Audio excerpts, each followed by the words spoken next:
Cinquième, nouveau cours de confinement. Donc cette fois-ci, c'est un cours qui, sera côté cours du cahier, contrairement au précédent qui était plutôt pour le côté groupe. Comme pour le cours, sur, le sens du courant, ça va être un cours qui va permettre de caler toutes les cinquièmes ensemble. C'est-à-dire que donc ne soyez pas étonnés pour certains, 5e si, je répète des choses qu'on a déjà vues en classe. Alors aujourd'hui, nous allons nous intéresser aux différents types de centrales dans le monde et à certaines en particulier. Alors nous étions quittés, le point commun, c'était qu'on avait terminé, la fiche sur Thomas Edison et notamment on avait terminé en disant qu'il avait construit la première centrale électrique et puis une deuxième et puis une troisième et cetera et qu'il avait bâti la première entreprise qui distribue, une des premières entreprises qui distribue, l'électricité aux États-Unis, qui va s'appeler la General Electric, qui existe toujours. Alors, plutôt que de faire une liste comme ça un petit peu sans but, je me suis dit, tiens, voilà, on va commencer par exemple par le premier type de centrale dans le monde. Alors, dans le monde, le plus grand nombre de centrales, c'est ce qu'on appelle les centrales thermiques. Alors, dans une centrale thermique, on brûle du combustible. Alors, c'est principalement du charbon, du pétrole, du gaz naturel.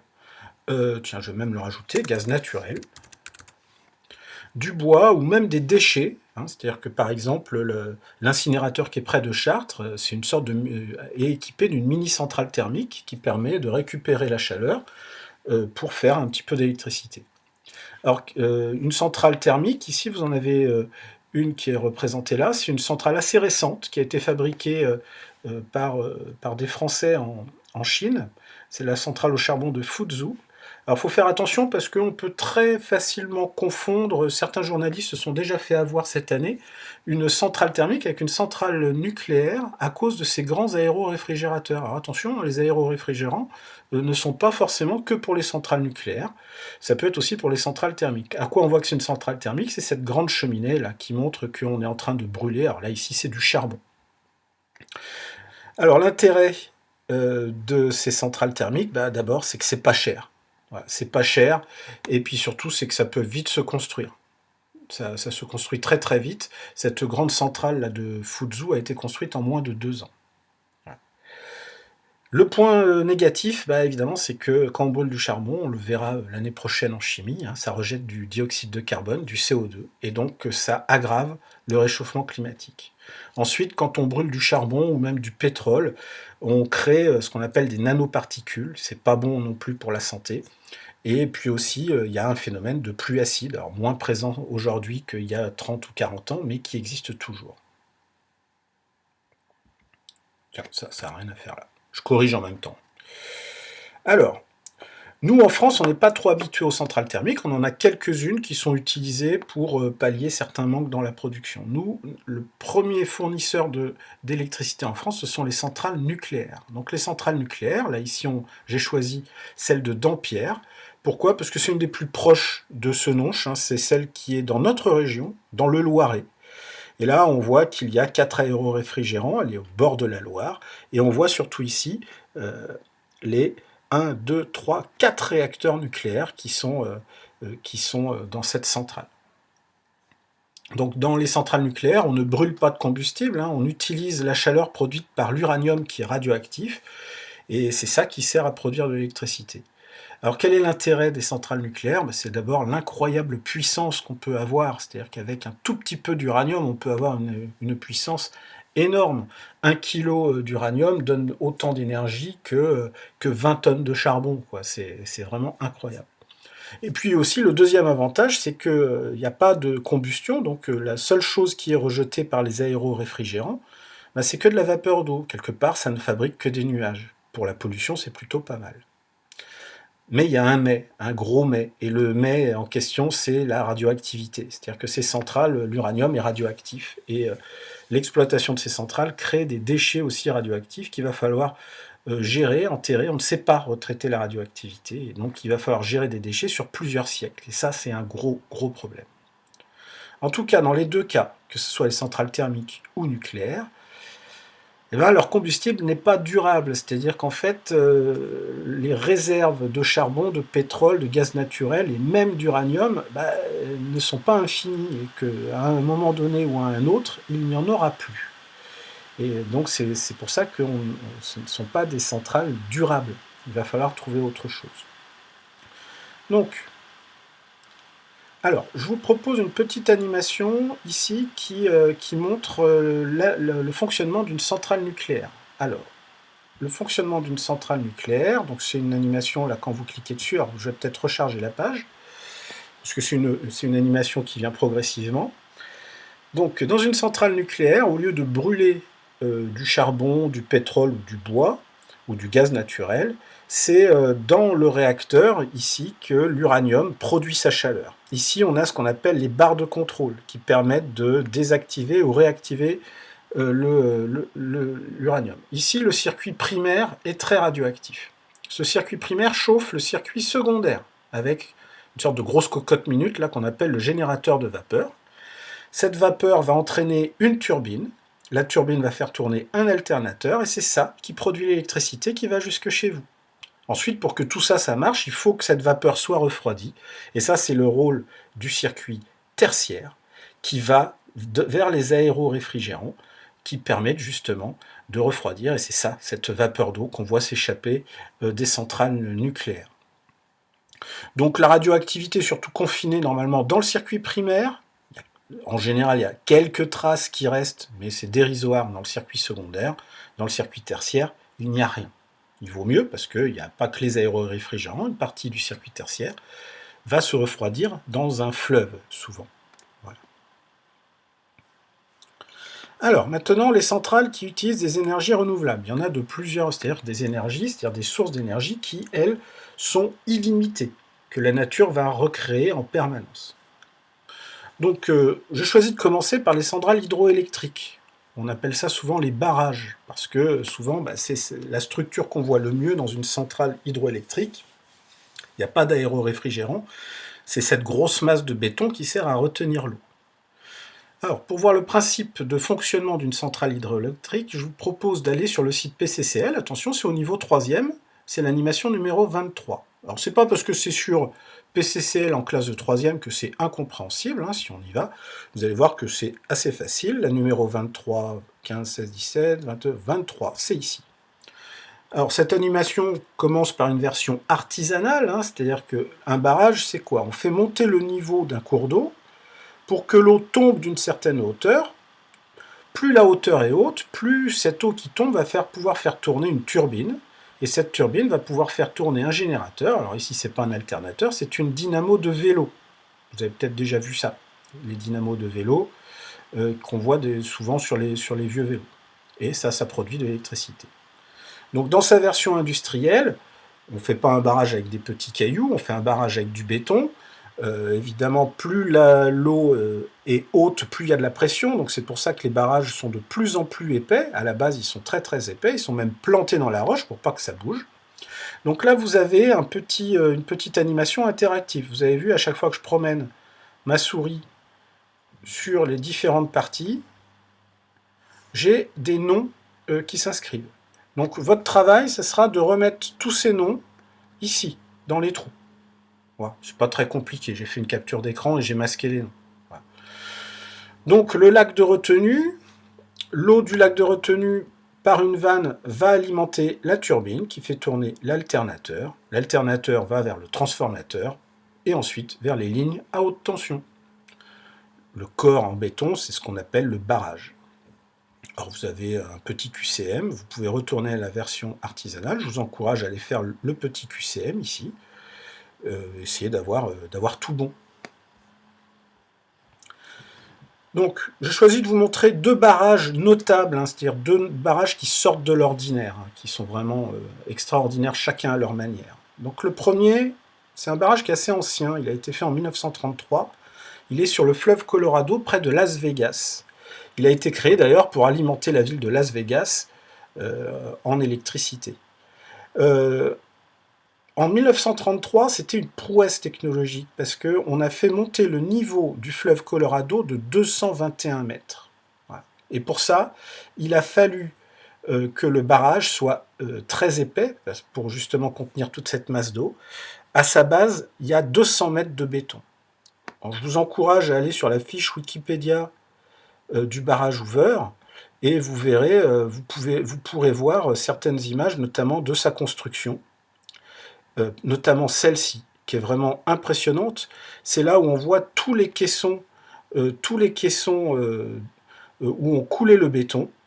Dans ces caissons-là, il y avait certainement des dizaines de personnes qui pouvaient s'activer pour justement faire ce grand barrage dans les gorges du Colorado. La puissance qui est installée, c'est 2000 MW, ça vous dit peut-être rien, mais c'est l'équivalent de 2 réacteurs nucléaires moyens français. Donc c'est vraiment pas négligeable du tout. À l'époque, c'était le plus haut barrage du monde. Mais actuellement, le plus grand barrage du monde, c'est le barrage des Trois Gorges, en Chine. Donc il est sur le fleuve Yangtze-Kiang, le fleuve bleu. En français, on dit plutôt le Yangtze, je ne sais pas pourquoi d'ailleurs. Alors lui, c'est pas tant sa hauteur qui est impressionnante, hein, même s'il fait, alors il fait pas 221 mètres, je me suis trompé, c'est 185. J'ai fait un copier-coller. C'est surtout sa longueur qui est incroyable. Il fait 2300 mètres, 2,3 km de long. Et il est très épais, hein. Il ne fait entre guillemets que 115 mètres d'épaisseur en bas. Alors vous allez me dire, c'est nettement moins que le barrage Hoover, mais bon, il a été fait en 2009. En 2009, on maîtrisait mieux le béton qu'en 1933. Mais surtout, ce qui est impressionnant, ce qui est phénoménal, c'est la puissance qui a été installée, 22 500 MW. Alors là, on est quasiment à 12 ou 13 réacteurs nucléaires. Alors votre travail, ce sera peut-être d'aller retrouver justement ces 2 barrages sur Google Maps. Avec un S parce qu'il y en a plusieurs. Alors c'est facile pour le barrage Hoover, hein, je vous montre. Hein. Alors, Google Maps, pour aller sur Google Maps, vous tapez Google Maps, et puis par exemple le barrage Hoover. Et là, donc en anglais, barrage Hoover, c'est Hoover Dam. Dam, c'est le barrage. Et très rapidement, vous voyez où il est. Il suffit de zoomer, zoomer, zoomer.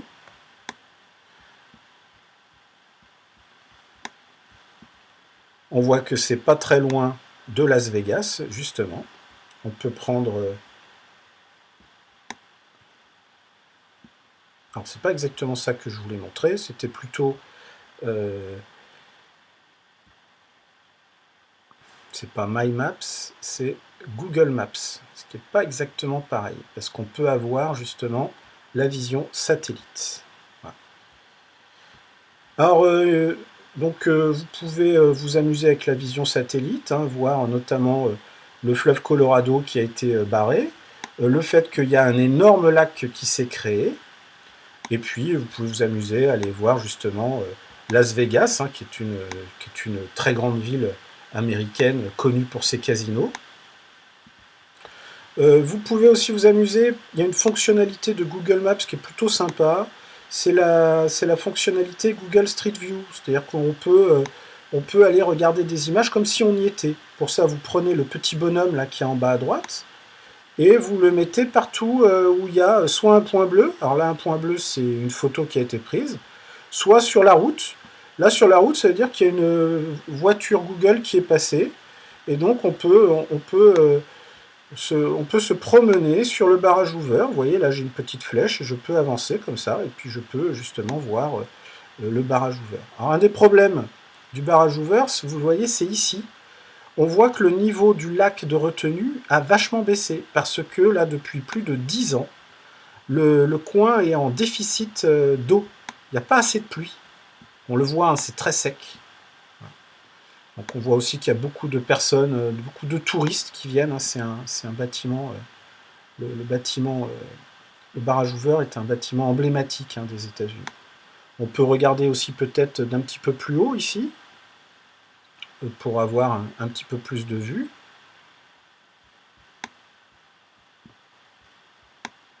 Voilà, on on voit le barrage avec les points de captation de l'eau pour les turbines, là où il y a les vannes. On voit même l'ombre du monsieur qui a pris la photo. Alors pour le barrage des Trois Gorges, ça sera un petit peu plus compliqué parce que vraisemblablement les autorités chinoises ont bloqué l'appellation barrage des Trois Gorges. Donc là, pour le retrouver, il faut taper, vous copiez et vous collez dans l'onglet recherche le nom de la ville la plus proche, hein, Yichang. Alors Yichang, c'est là, et on voit que le barrage des Trois Gorges, il est ici. Alors ça va être compliqué aussi pour Google Street View, là les voitures de Google n'ont pas été certainement autorisées à passer. En revanche, vous avez quelques petits points bleus qui sont des points où des photos en 360 degrés ont été prises. Vous pouvez voir justement le barrage là, des Trois Gorges ici, par un petit matin.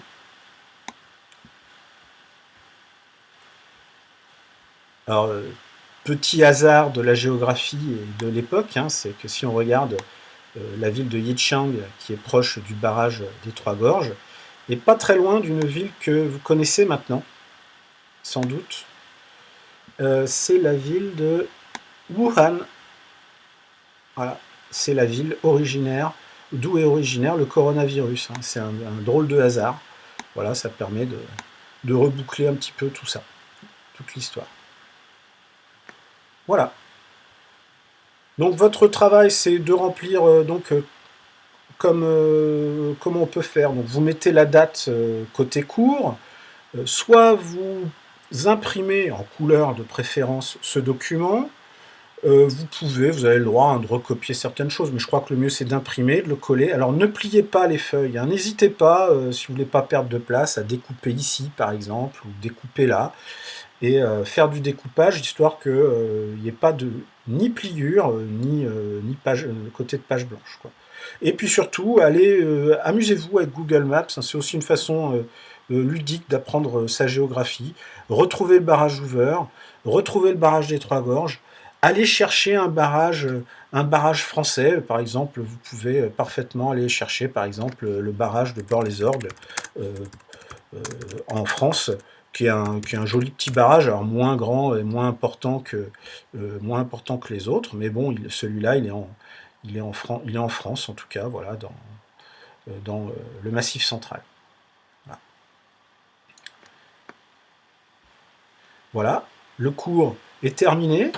Le temps de visionner la vidéo, peut-être revoir deux, trois choses que j'ai dites, d'imprimer, de coller, d'aller faire vos petites recherches. Je pense que ça peut vous occuper pendant un petit temps. Je vous donne rendez-vous pour le prochain cours, la semaine prochaine. À bientôt. Bon courage!